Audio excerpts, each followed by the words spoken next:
what you learned in school. Never mind what your parents told you, and disregard what your friends say. From now on, the only people you need to listen to are these guys. For the next several minutes, they'll take you on a journey through the political jungle.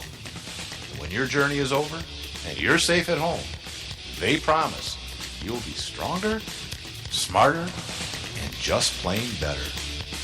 So buckle up, hang on to your ears, because your journey starts now.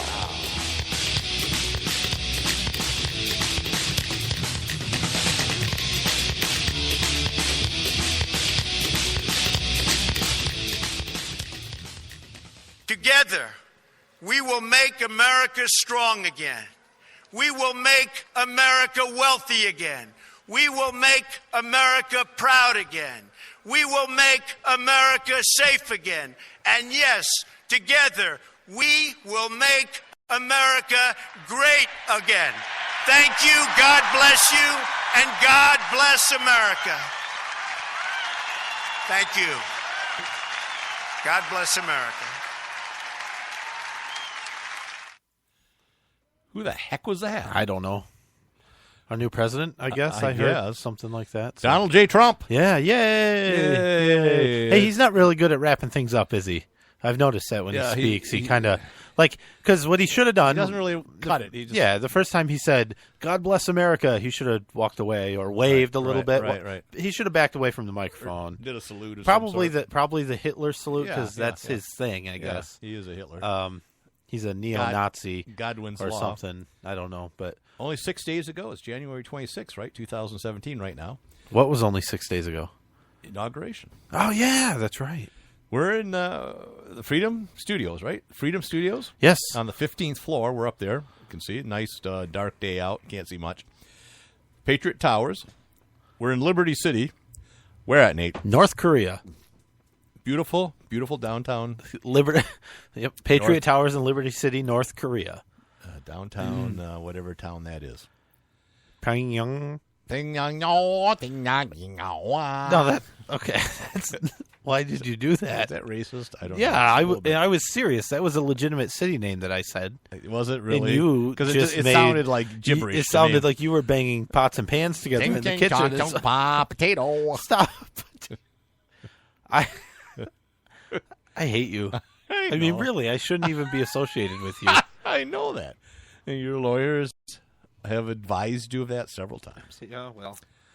All right, yeah, so that's the great thing that happened was we have a new president. And half the country hates him, and half the country loves him, so what's new, right? That's just what it was with Obama. Both halves claim that the majority is on their side, when in fact the majority is on nobody's side. And 66% think that God's on their side. So that's weird, right? Because it's like 67% of the Americans, well, probably more than that. 80%, 90% are religious. So most of them think God's on their side.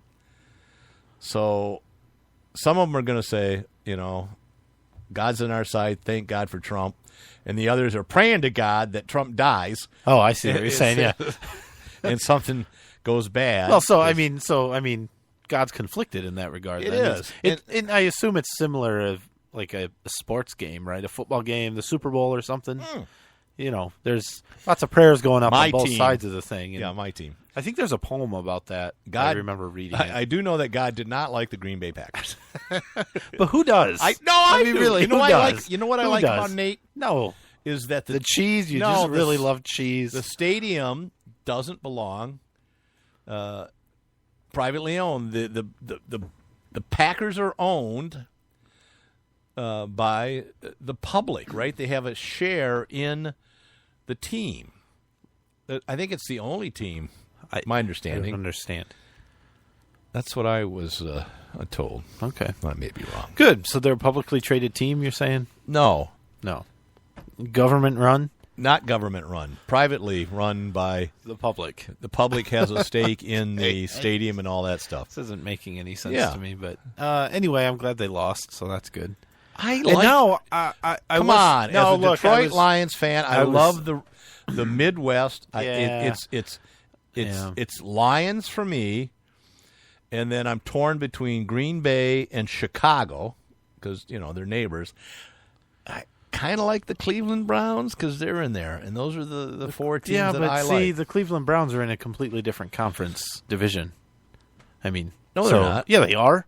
They're in not a different conference. They're in different division. Division, yeah, which is fine. Don't like the Bengals. That doesn't make sense. Even though they're What Ohio. about the Vikings?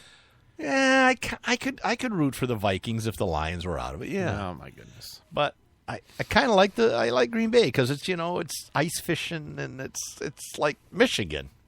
Hey, speaking of the Super Bowl, okay. What does what? Nothing.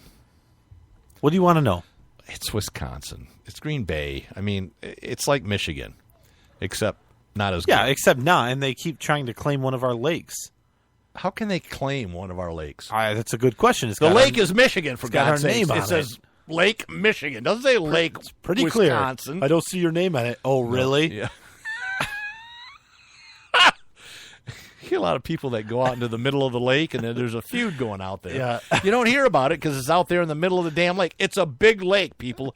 For you that don't know, 60 miles across and a few hundred miles long. It's a big lake. You can't take a ferry across it. You can, but it takes like 15 days. That's not true. Okay. I had relatives that worked on the car ferries. And I always thought, wow, they used to take cars across. And no, what it means is they would load up railroad cars. Really? And take them. Yeah, that's what it was. Really? And they would load up the railroad cars and take them across the lake and hook up again in Wisconsin and vice versa. Not like your Model T car. Right. Because during the Civil War, they always talked about that you'd look at soldiers riding home and say, well, I took the cars to camp, or I took the cars all through Tennessee, and you're going, they didn't have cars then, but that was the term for railroads. It was a railroad car. Fancy. Hey, we're getting close. The great thing about this show is goodness. you will always learn something, whether you want to or not, or whether it has any particular value at all. You will learn something, guaranteed. Great. And the one thing you'll learn is that the Second Amendment March in Michigan has a tentative date, right? April 26th. Yeah, the date's reserved, but not officially Announced registered yet. Or whatever. So we're breaching it here. We are, kind of. So we were explicitly told not to by the rest of the planning committee. Did they? Yeah. I don't remember them that. I don't screw them. Yeah, hell with them. It's going to be like April 26th, so it's the end of April, so the weather could be nice. Could be 50, 60 degrees. It could be 5 degrees. Yeah. You just never know in Michigan. But I'm excited because this year, Nate, we're going to talk about Michigan laws, pro-gun laws, 2 or 3 or 4 important laws that we're going to discuss and try to push. What are you rolling your eyes I'm not for? rolling my eyes. I completely support the idea. Shut up. You do not. You're rolling your eyes. That's all I want to say. Yeah, we'll have more information as it comes in. There's more information coming in. No, that's it. Yeah. All right. So what's next? I don't know. Gun stuff? You want to talk about gun stuff? What do you want to talk about the teacher in Dallas? No, we're going to jump all over the place. Let's Okay. talk about Trump's national. Oh, you are Right. jumping. You're jumping way down there. It's the second thing. Maybe get on the prep page. I'm on it. Steve, give him the prep page, will you? Jeez. I'm there. Trump's national right to carry idea. Yeah. You say it's not so good. No. So what I'm saying is I think it a is. national, a federal right to carry law is not a good thing. I agree. Not a law. But a national right to carry initiative that recognizes the idea that your right does not end at a particular state border, right? This is not, people argue. They So go, you mean- I hate this. Wait a minute. They say, I hate this because states' rights. Uh-huh. And states can ban guns if they want. Well, no, they can't. Yeah. We're not talking not about why I hate alcohol, or we're talking about marijuana, or we're talking about marriage, or something else you don't necessarily have a right to in the Constitution. We're talking about a constitutionally recognized right, the right to keep and bear arms. Even though SCOTUS, and people argue that, said that you have a right to keep arms, but you don't have a right necessarily to bear them outside the home, which I think is a little bit of BS. But there are some cases pending that may establish that. Yeah, so really we need a couple definitive Supreme Court rulings, and for the executive branch to just enforce the Constitution, right? And handle I hate enforce and but handle civil rights violations when a state violates somebody's rights. Not enforce, but I guess enforce it against the states. Okay, I can go with that. Yeah, I mean. Not the people, but the no, state. not the people. Right. The states. That's what the federal government's. I mean, that's supposed their main to be job, yeah, right? Right. They shouldn't protect individual rights. There's not much the federal government should be doing that they impose on an individual.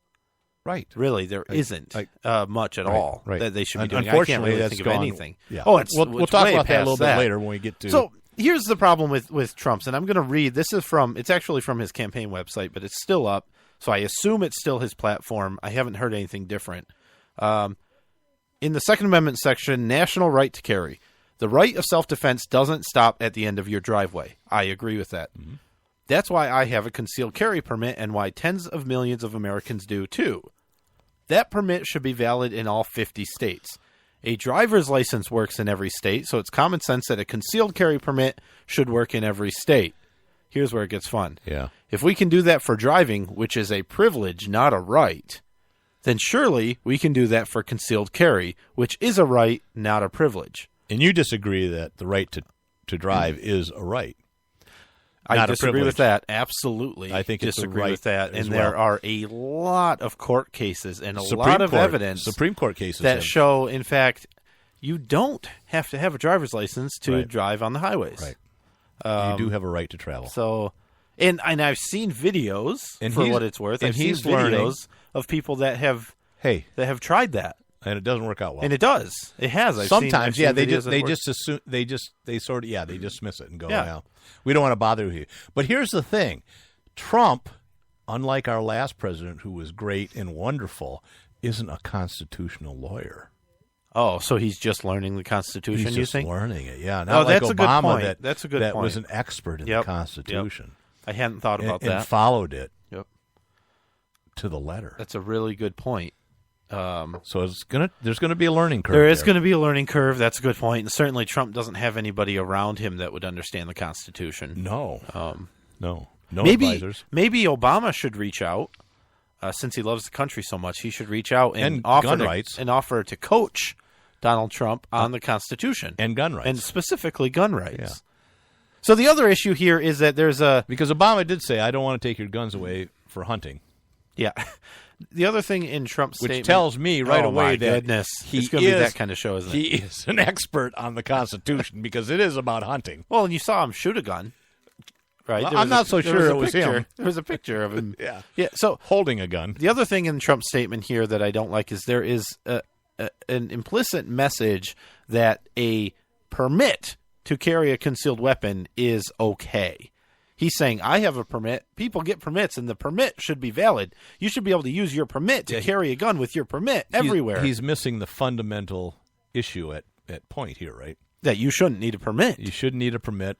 And that's the one thing that you and I were talking about before the show was you don't want to see a law, and I don't want to see a law because laws can be changed, and you don't need a law to tell you that you can do a constitutional right. But somehow to recognize it, like you said, from the federal government getting down on the states for, violating people's right to carry. But what about those states that don't issue permits, like Vermont? And there's now, 8, 10, 12 states now that have constitutional carry. Yeah, are they going to be recognized from state to state? They don't have a license or a permit. So what's he going to do about that? Right. So he's got some great question. He's got some homework to do on that. But at least he's not saying I'm not going to do anything about that and I'm going to take your rights away and you don't have a right to carry like past politicians have. Yeah, absolutely. He's on the right. He leans towards the correct side of the issue. Right. He needs some schooling, as they'd say. I don't think